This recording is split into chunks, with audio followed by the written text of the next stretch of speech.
Top 10 major characters of Family Guy who have died.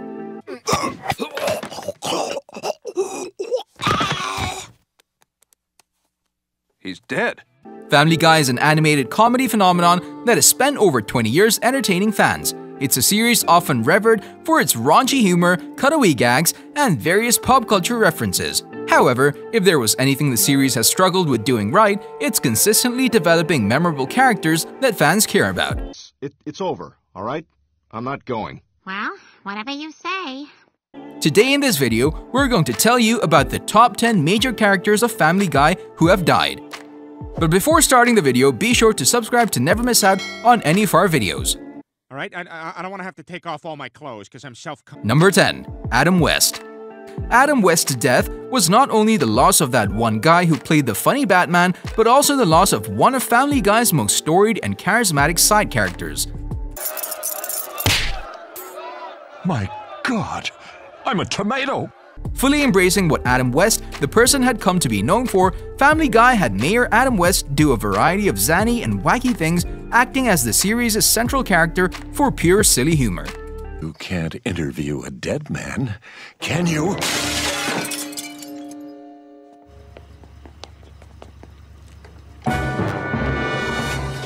As mayor of Quahog, he was also a major entryway into a variety of the series' political discussions, acting dumb enough to wreak havoc on the town, but not acting so offensive as to be a villain in the series. He was a beloved character, and it was nice for the show to at least rename its central high school after him.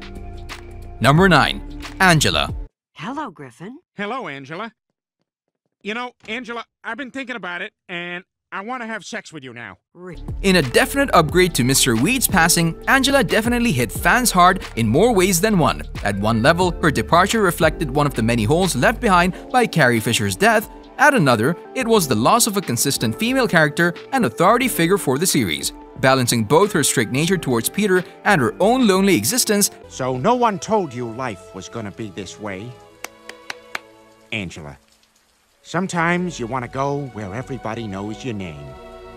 Angela was definitely a memorable face among the series' sea of side characters. Her death not only meant the loss of a character, but a drastic shift in the series' dynamic, especially for Peter's workplace material. Number 8. Thelma Griffin. Oh dear. Peter, sit down. It's easy to tell that a series doesn't even really care about a character when they're not only killed off-screen, but the episode of their death isn't even dedicated to them. Such as Goodbye for Thelma Griffin, Peter's chain-smoking mother, whose main contribution to the show was one episode where she dated Tom Tucker and a bunch of gross old people jokes. So I'd like to thank the Quahog Veterinary Society for putting Mittens down so quickly.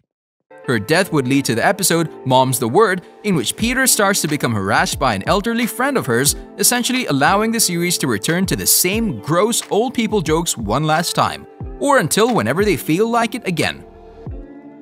Number 7. Brian Griffin. Given all the marketing material surrounding this, Brian's death wasn't necessarily all that surprising when it happened, but it was still incredibly shocking and sparked a large reaction out of the TV viewing audience. It's over, all right? I'm not going. Well, whatever you say. Brian is, in fact, a core character who has had an amazing rapport with everyone in the series and has contributed to some of the series' most beloved episodes, up to and including his Road 2 series with Stewie. While it wouldn't last long, one really can't say that people didn't care for Brian's death. You've given me a wonderful life. I love you all.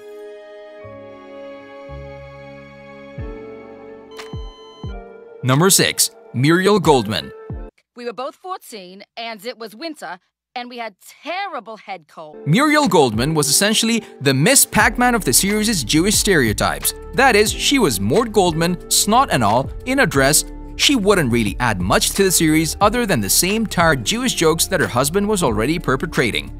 She would get her major spotlight in Believe It or Not, Joe's Walking on Air when she got a couple of jokes in. Besides that, her other major contribution to the series was being another one of deaths in And Then There Were Fewer. No, it's not true. I would never kill anybody. Never. And I am not saying another word. And she was mostly just a means of adding tension to the episode without jeopardizing too much of the series' established chemistry. Number 5. Diane Simmons. Speaking of "and then there were fewer," Diane Simmons would probably have the most memorable send-off out of anyone else in the series. Oh, so I'm not supposed to point out when you do something stupid? You hear that? Hear that tone you're using? That's penis repellent right there. For years, she was part of a genuinely interested rapport with Tom Tucker as his partner in Quahog's news crew, having also been a prominent character in a few other episodes. During this special, she's revealed to be the main conspirator of James Woods' death at that point and the entrapment of everyone else. I should go. No, I don't think so. Oh my god. Oh my god, it was you! You're the killer! Very clever, Lois. As she attempts to get rid of Lois, the only other person to realize her plan, Diane is suddenly shot by Stewie from far away and falls off a cliff to her death.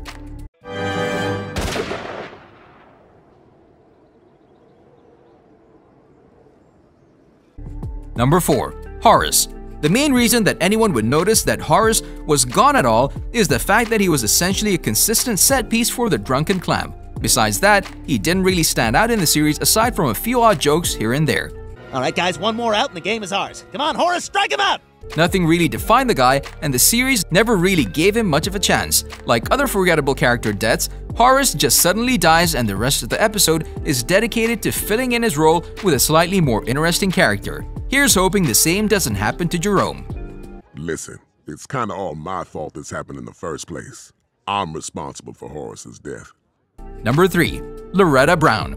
While she wasn't necessarily the most standout character during her initial years, Loretta Brown was part of one of the series' most pivotal and memorable arcs, where she cheated on Cleveland with Quagmire and divorced him. She would later return to try and get back with Cleveland, only for him to finally vindicate himself and move on. She would later die within the midst of the Cleveland show, allowing years of build-up and development to actually pay off in a humorous funeral in the episode Gone with the Wind. No, no, no! Oh, God! Wait, what's that? Oh, look at her gross boobs. Number 2. Jess. Brian, did you hear that? Mm-hmm. Remember what the doctor said? Flatulence means my digestive system is working again!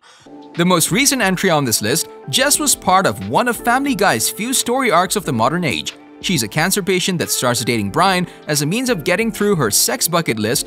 In an attempt to make her feel better, as well as capitalize on the sympathy of the time, Brian decides to marry her for her last days. Unfortunately for him, his love manages to save her life, allowing for the two to continue their marriage and for the series to make about 2 episodes worth of boring marriage jokes. Of all things, she would later die during a commercial break. Number 1. Jonathan Weed. Mr. Jonathan Weed was Peter Griffin's boss during the early seasons on the show when he worked at a toy factory. After Peter becomes worried he won't advance in his career there, he invites Mr. Weed over for dinner. Mr. Weed, I was wondering if maybe you'd like to come over to my house for dinner Friday night. That wasn't so hard. Well, what time? I don't know, 7:38. His mustachioed superior is actually won over by the evening's meal and even promotes Peter. However, the shock causes Brian to choke on his food. After the food is ejected from Brian's mouth, it lands in Mr. Weed's mouth, causing him to choke to death.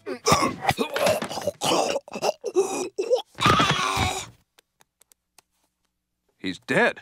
This is admittedly more of a comedic death than a tragic one though, and Mr. Weed's death did open up the opportunity for Peter to try a variety of other jobs. Oh, sorry, we're out of towels. Let me get that for you, sir.